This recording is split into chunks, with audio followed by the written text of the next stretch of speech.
Hello to my YouTube channel and to my next session. Today I'm going to walk you through the secrets of hedge accounting. And I have today my special guest with me, which is Paco. And Paco is working with me on some other projects as well. Paco will walk us through the main concept of hedge accounting and why it is important to have the proper hedge accounting in place. But before we start talking about hedge accounting, Paco, would you mind telling us a bit more about you? Certainly, Beata. Thank you very much for counting on me for your channel. It's very interesting to be on it, and I hope that the next few minutes will provide some value to the people that are following you, particularly those that are interested on what I would say probably is the less glamorous side of risk management, right? Particularly at financial institutions, which is how to report those hedging activities. Myself, just very quickly, I initially work in banks selling derivatives to clients, financial institutions, corporates, etc. I tend to say I was on the dark side of the force, right, selling derivatives. And then after a few years, both in London and as well in Spain, in different banks, then I moved to the other side and I worked for Deloitte initially for 7 years in Spain mostly. Then as well, I moved to London and I worked for several advisory companies, and then as well for EY as well here in London. In both Deloitte and EY, I had the opportunity to be probably at the right time in the right place because that was when IFRS started to be applicable, and we were helping in both organizations. We were helping the audit teams, particularly in my case, being the derivatives expert in the national offices of those consultancy firms, audit firms as well. So we were helping all sorts of clients in all different sectors, amongst them the financial sector, to implement hedge accounting, particularly under IAS 39. And then as well, we were as well, my team and myself, we were part of the audit teams in those organizations, Deloitte and EY, that as well to the audit clients, we would be the team that would audit derivatives. Okay? So I would say that me, myself, and the company I work for, Vedanta, we have now an extensive experience dealing with different types of audit firms and in different markets as well, in different as well accounting principles, because it's not only IAS 39 now IFRS 9, but as well there are several national gaps that are as well based or fair value based when it comes to accounting for hedges. So for instance, in the UK, IFRS 102, in Spain, the MPCC, and as well, obviously, since before even IFRS, US GAAP in the US as well. So there are many accounting standards around the world, the most widely used being IFRS and now IFRS 9, that deal with this complex topic, which is reflecting in the accounts the derivatives and the hedging activities. That's me in a nutshell. I've been working with you for some time now, helping you understand as well hedge accounting, apply it where you are working right now. Apart from data systems, right, that work that I do with you as well, we help, as I said, many other clients in many other different sectors to apply hedge accounting. Some of them it's complex, some of them is simple, right? And some of them sometimes their auditors make it more complex than it is, or make it more simple than it is, right? And that's the beauty of hedge accounting. Absolutely. Thank you so much, Paco, for introducing yourself and telling a bit more about your background, about your experience, and about your current project. That's really interesting. I would like to ask you a question, very simple question. Why is it important to have the proper hedge accounting in place? Well, it's extremely important because whether we like it or not, all the accounting principles, accounting standards that are, as I said before, fair value based, right, impose the obligation of having to report the mark to market, let's say the fair value, right, of derivatives and hedging instruments onto the balance sheet. And as a consequence of that, That means that depending on how the market moves up and down, right, you may have a mark to market on a position on a derivative that you didn't enter into it for speculative purposes. You are not playing, you're not gaming, you're not putting a punt on the market or what's going to happen, right, with rates or with the foreign currency, etc. You are using them to offset a position, a risk position that you have, either on the balance sheet or on a future cash flow. And because of this obligation of having to put the mark to market on the balance sheet, then the negative side of that is that that mark to market and the changes in that mark to market have to be recorded against earnings, against P&L, right? That's by default the approach of all those fair value based accounting principles around the world, right? So many years ago, before those accounting principles, or even in some jurisdictions in which you still have a non-fair value based accounting principle, derivatives tended to be off-balance sheet items. They were not on the balance sheet. But with these fair value principles, they have to be on the balance sheet. And that means basically, for what I said, that if you record the changes in mark to market onto the P&L, and at the same time the underlying is not an accounting asset or liability, financial instrument, that as well has to be recorded to the P&L, then you can see that there's going to be a mismatch on the P&L. So you're going to introduce volatility in the P&L due to your hedging activities, right? Therefore, it's very important to not only just applying hedge accounting, but understanding first what you're trying to hedge. Because one thing is what you want to achieve from an economic point of view. What is the economic exposure you want to hedge? Is it currency? Is it interest rate? Is it maybe commodity? Is it inflation? What is that exposure? And how is that exposure affecting the P&L? Is it future cash flows, or is it that you have an asset or liability on the balance sheet whose fair value mark to market changes as well when rates go up and down, or whether you have a revaluation that because the euro against the dollar, the euro against the GBP, right at the end of the month changes, you have a gain and loss on FX gains and losses on the P&L. And then understand that is crucial. Yeah. The economic hedge and the economic risk, and as well, what is the accounting risk from that economic risk, and how the economic hedge has to be reflected into the accounts so that you neutralize that risk in your books. Right? Yeah, and that absolutely, Paco, and thank you so much. And that's absolutely important. I can only confirm what you are saying at the moment, because as a treasurer, I always think about hedge accounting. So when we are applying the different hedging strategies, and is it a structural hedge? Is it the payer swap, which is hedging the asset side? Is it the receiver swap, which is hedging the liability side? Always we are thinking about what will be the impact of the certain hedging strategy on the hedge accounting. And it is extremely important because we don't want to have any P&L impact, any P&L volatility on our financial statement. I mean, that is basically, for instance, Beata, that's your position, and that's the position of a lot of people that we work with, clients that we work with, and in general terms, that is the case. But it's true that there are as well other people, other clients that they say, look, I don't bother because my hedging program is not complex, this is small, or I don't care about accounting because about volatility in P&L because it's not one of my KPIs. But it is important to know that if you have financial instruments that you use for hedging purposes, and they produce P&L volatility, that P&L volatility eventually means that your earnings for the day, for the year, are out of your control because you don't know what's going to happen with interest rates if you do a swap. Is it going to be an asset, liability? Are you going to have a gain or a loss at the end of the year? A swap maybe for 3-5 years. So this year you may have a gain, but then maybe next year you have a loss because the value has dropped. That introduces uncertainty and an uncontrollable factor into the P&L that most treasurers, CFOs, the stakeholders of any organization do not want to usually be exposed to.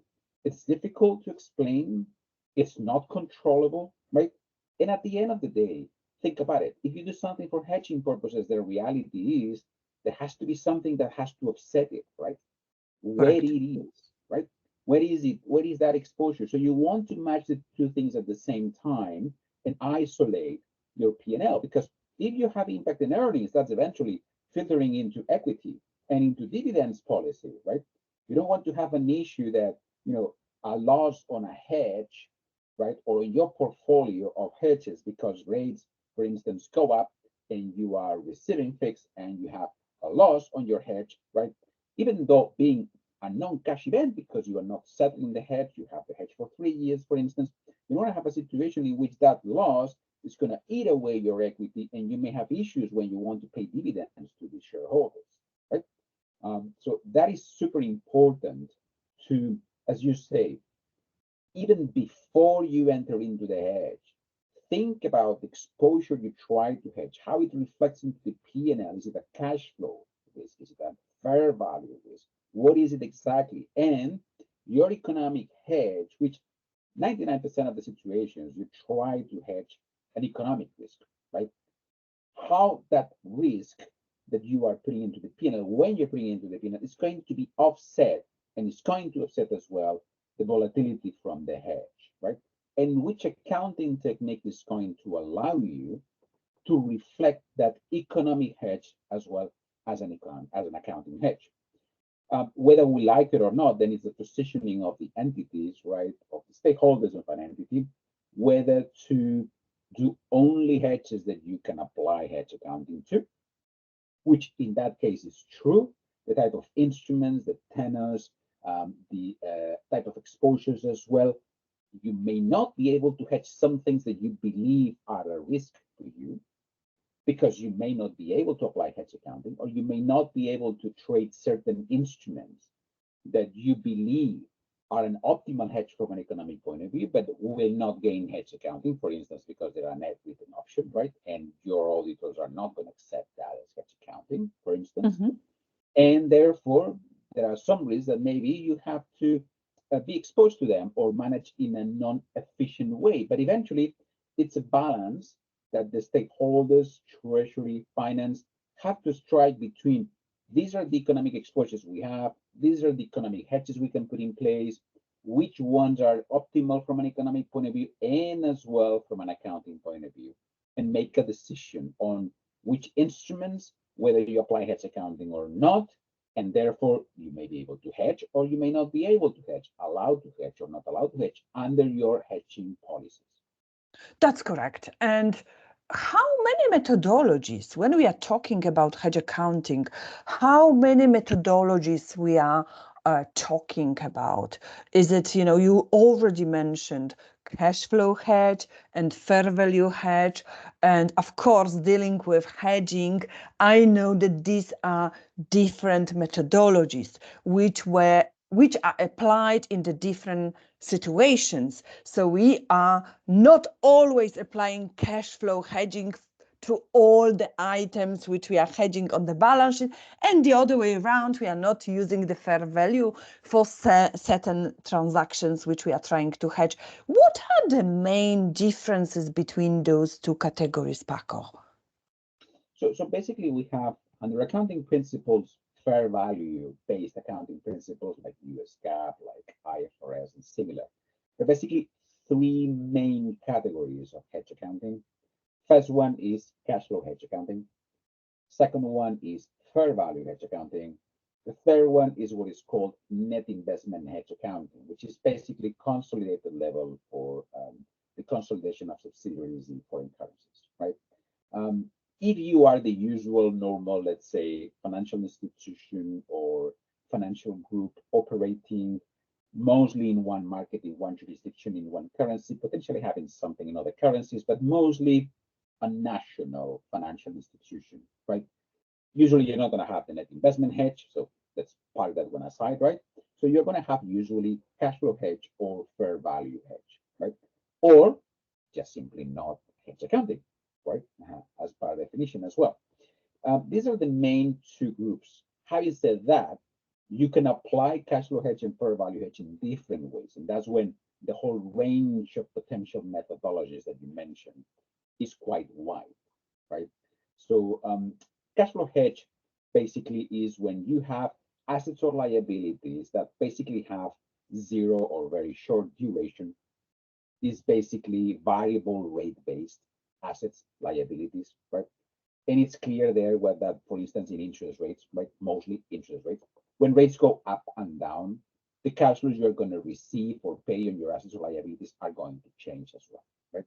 From a cash flow hedge point of view, you could either do micro hedging, so you can identify assets and liabilities very well up to the account, up to the specific asset, reference, etc. And then you can allocate one hedge specifically or a portion of it to that. And that's a one-to-one relationship. And that is one approach that you can follow.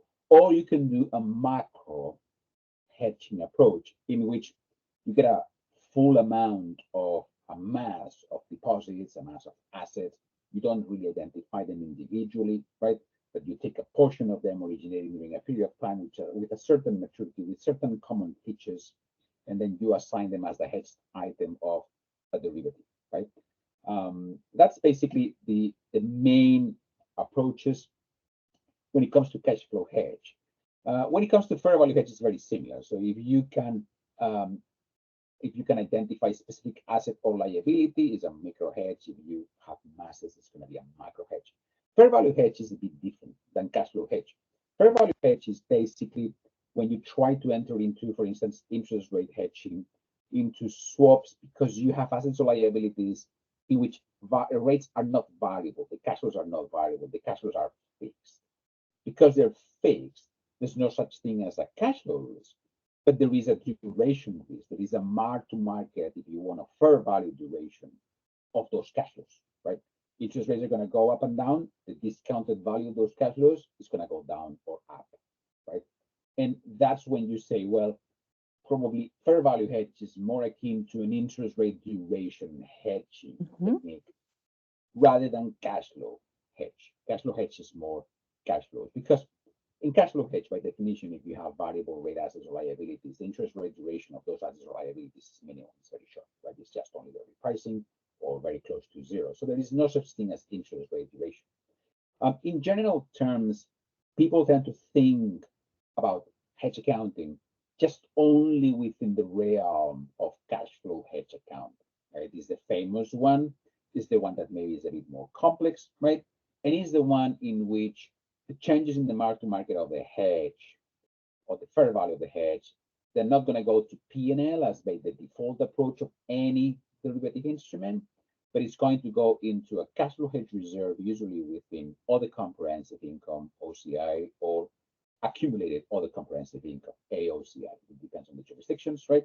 It's OCI, AOCI, etc. In a nutshell, it's not going to P&L, it's going to a reserve. From the reserve will go to P&L when you accrue and you pay or receive the cash flows that were at risk, right? This is what pretty much, if you ask anyone about, oh, what is hedge accounting? Oh, yes, this is when the mark to market, I put it into OCI in a reserve, blah, blah, blah, in equity, etc. Right? But let's not forget that it's the most complex one, right? Mm-hmm. Because it's more intuitive to think that you have an asset on the balance sheet, fixed rate assets, fixed rate liability, changes in mark to market, changes in discount of this value of these future cash flows, and your hedge neutralizes those. And in those situations, it's simpler. You just put the derivative to the P&L, doesn't go to OCI on a fair value hedge, goes to P&L, and you adjust the book value of your underlying of the hedge exposure to the P&L and the two offsetting P&L. So in reality, if you want to be purist and explain it in detail, only in cash flow hedge accounting, we avoid the hedge going to the P&L as per default if you don't apply hedge accounting. In fair value hedge, it goes to P&L, but the underlying exposure as well will go to P&L. We will make it, we will adjust it to P&L, and the two things, hedge, asset liability being hedged, two things will offset into the P&L if the hedge is highly effective, right? Cash flow hedge is a bit more complex, but having said that, those are, as I said, those are the main groups, and then you have micro hedging, depending on the accounting standards. For instance, right now under IFRS, micro hedging under IFRS 9 is not yet finalized. So therefore, if you want to apply macro hedge under IFRS rules, you still have to use the prescriptions of IAS 39 macro hedging, which Mhm. are something else that we can discuss in a few minutes. The stringent requirements to have, let's say, that benefit of being able to apply hedge accounting to hedges. Okay, so let's provide our audience with the practical examples. Imagine that as a treasurer, I'm entering into the structural hedge. First, let's explain to the audience what do we mean by that, and then let's think about the hedge accounting implication. So structural hedge is typical hedge when we want to protect the bank against rates moving down. So we model the structural balances, which is the core portion of NMDs, non-maturing deposits, which is supposed to be not rate sensitive, so it will stay with us whatever happens. And then we have the equity, which is known as free funds. Of course, those two elements forms part of the structural balances, and structural balances are usually hedged through the tranches of receiver swaps. So we model our structural balances according to the behavioral assumption. Usually they are separate hedges. One is hedging the core portion of NMDs, another one is hedging the equity portion, and we are entering those tranches of receiver swaps. I will be detailing, I will be walking our audience why we do this tranches of hedges rather than one bullet swap, but this is the part of another session. Today I wanted to just think about the implication of this transaction. So as I said, we are hedging those structural balances with the set of tranches of the receiver swap, and then what? How do I make hedge accounting for this transaction, Paco?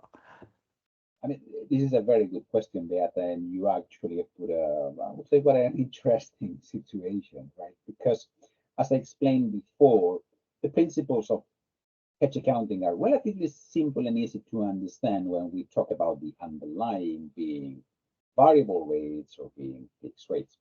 When it comes to structural hedging, it's a bit more complicated than that because Mm. the underlying, as you said, has zero interest rate, right? So from that point of view, there's no variability in cash flows, there's no variability in fair value.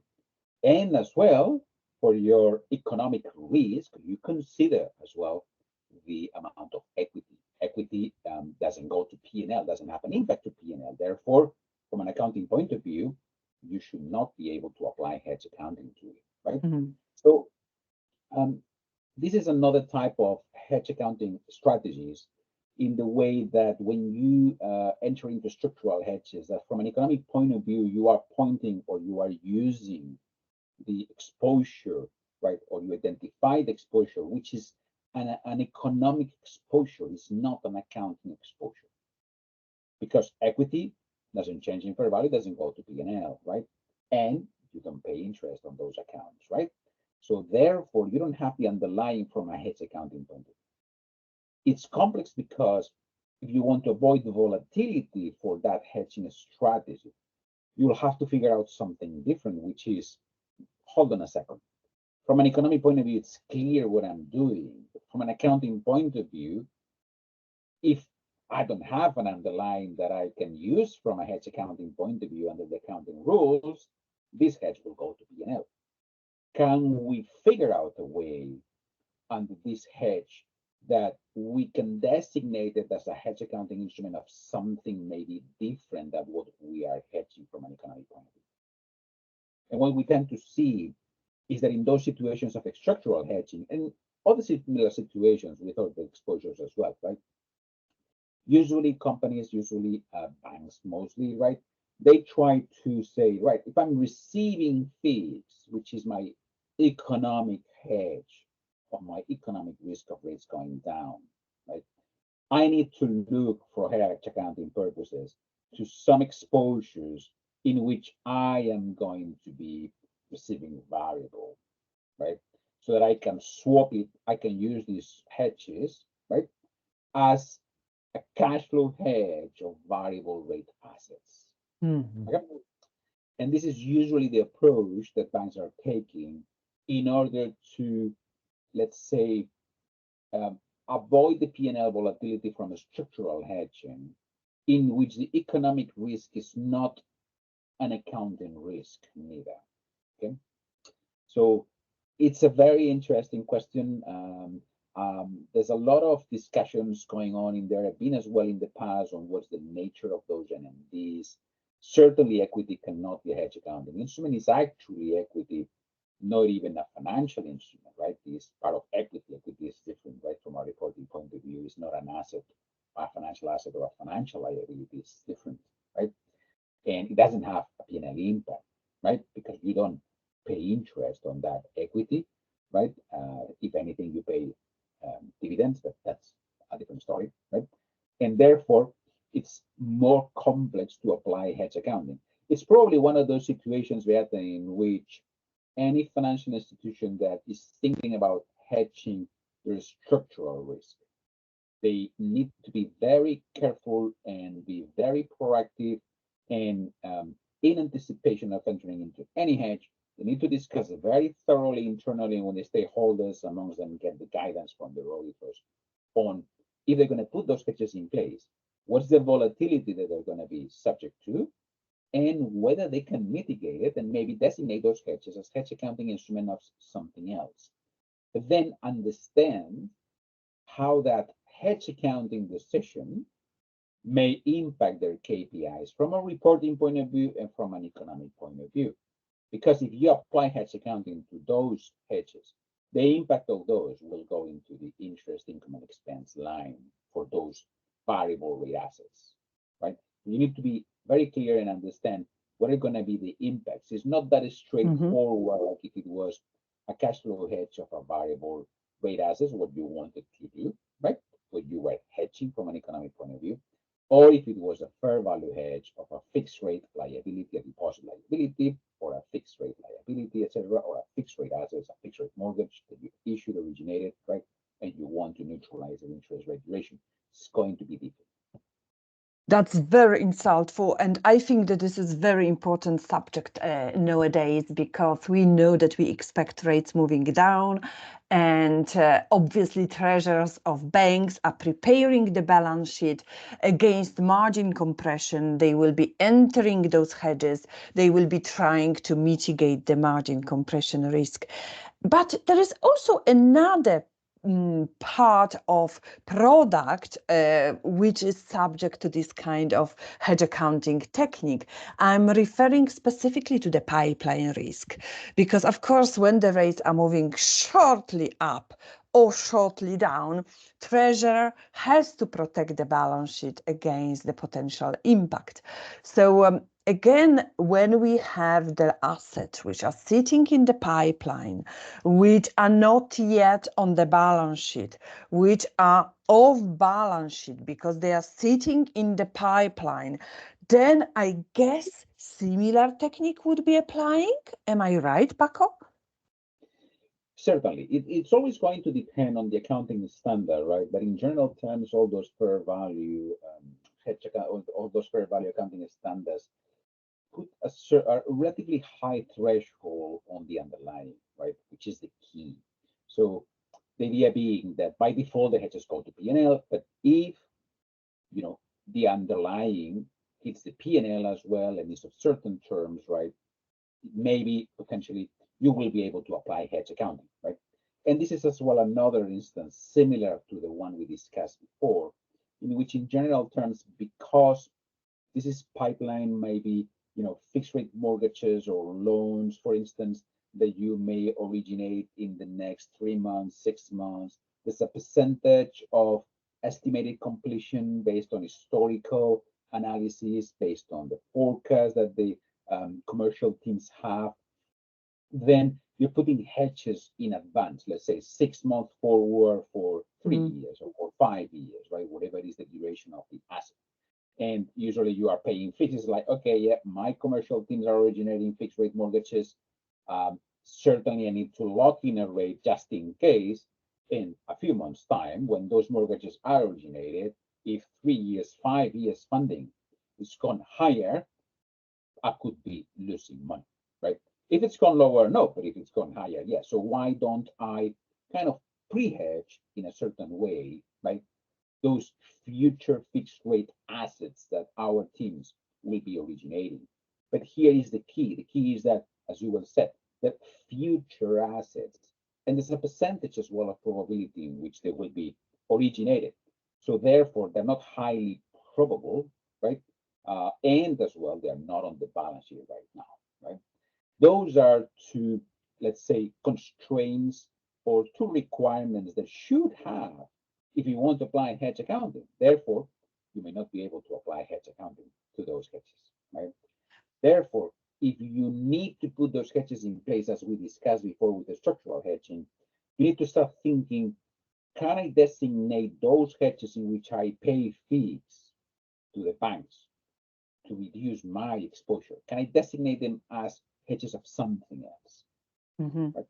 And here, usually the approach that we see is, sure, you can certainly, instead of looking at assets, right, because you're going to originate assets, fixed rate assets, right, but you don't have them now, you can certainly look into the liability side or the funding side of the balance sheet, right, and say, hold on a second.